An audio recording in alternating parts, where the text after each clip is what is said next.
Bloodstained Curse of the Moon is an 8-bit throwback game to classic Castlevania, being, itself, a mere stretch goal for the colossally successful Bloodstained Ritual of the Night, which is also a homage to Castlevania Symphony of the Night. As you overcome the first few bosses of the game, you're greeted by 3 different playable characters. Talking to them will recruit them to your team, giving you more options to approach enemies with, more abilities to take shortcuts, and maneuvers to collect permanent power-ups for your entire cast, making them stronger. However, recruiting them to your party isn't your only option. Instead of accepting help of these would-be partners, you can instead slay them and absorb their power into your main character's Zangetsu. You yourself can grow stronger completely on your own, unlocking otherwise unobtainable skills and powers. This changes the way the game is played completely.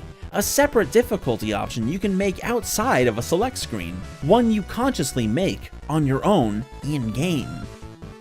The Lone Wolf difficulty.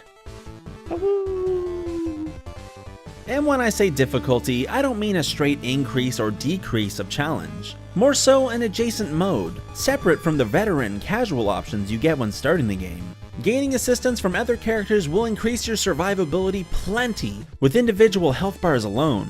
But beyond that, having characters with increased attack range, vertically or horizontally, accessing multiple styles of sub-weapons for unique situations, and more mobility/maneuvers to slink through shortcuts and collecting special permanent upgrades will be giant boons to your adventure. Summarized, taking less damage because you're very equipped, a huge health pool spread around your dudes, and getting the checkpoints much more quickly via character-specific paths will make you feel very technical and methodical in your playstyle. The game can feel like a breeze when you're so prepared across an entire party. But what if you slay these useful companions and absorb their unique gifts into your main character? Killing Miriam, the high-jumping whip lady, will give you a new jumping/attack, vastly increasing your attack range from a simple straight swipe into a full crescent swing, hitting enemies above and below you, and giving you more time to hit multiple enemies, or single enemies multiple times.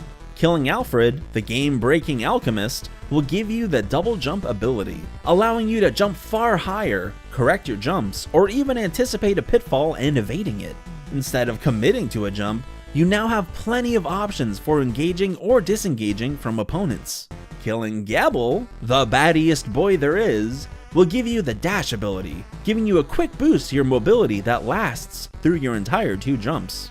It kinda seems like this is a smaller upgrade, but in a game all about precision and perfect timing, you'll find it helping you create and close gaps far more quickly, dash over potential dangers altogether, and giving you much more breathing room in limited spaces.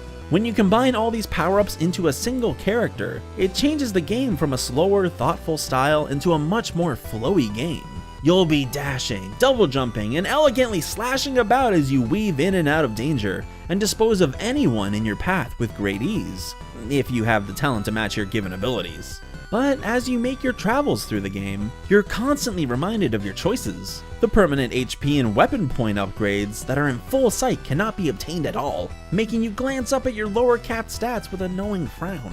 Little nooks and paths become inaccessible to you, forcing you to go the longer route, taking longer stretches of time and more screens to fight through to get to those checkpoints. Deaths are much more impactful to make matters even worse. On top of having lower HP and more treacherous side roads to take, every time you die you lose an entire life instead of just the character, meaning you'll have to do full level resets if you lose all your lives a lot quicker.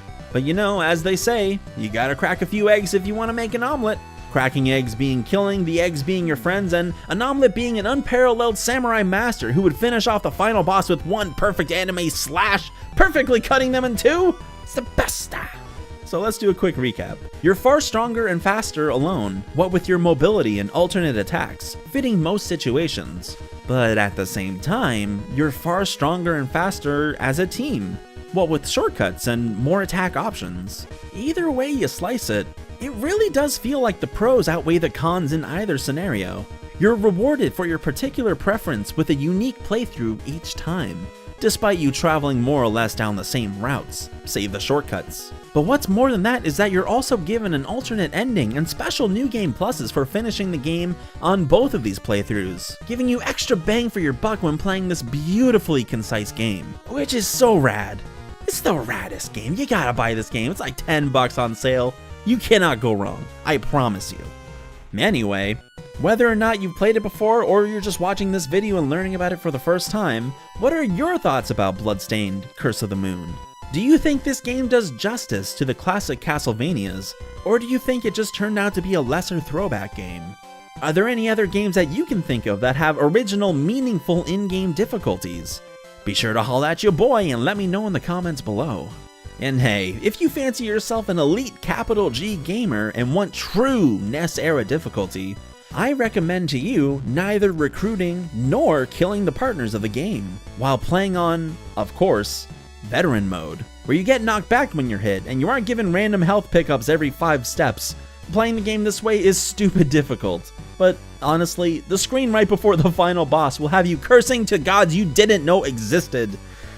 But, you know, I beat it pretty easily, so I think that just means I'm the best gamer. I mean, you can try, but you'd probably fail. Not as good as me. Bye. Hey, if you like this video or you like me, please subscribe. If you're already subscribed, please turn on notifications, because YouTube does not want you to see my videos, but I know you do.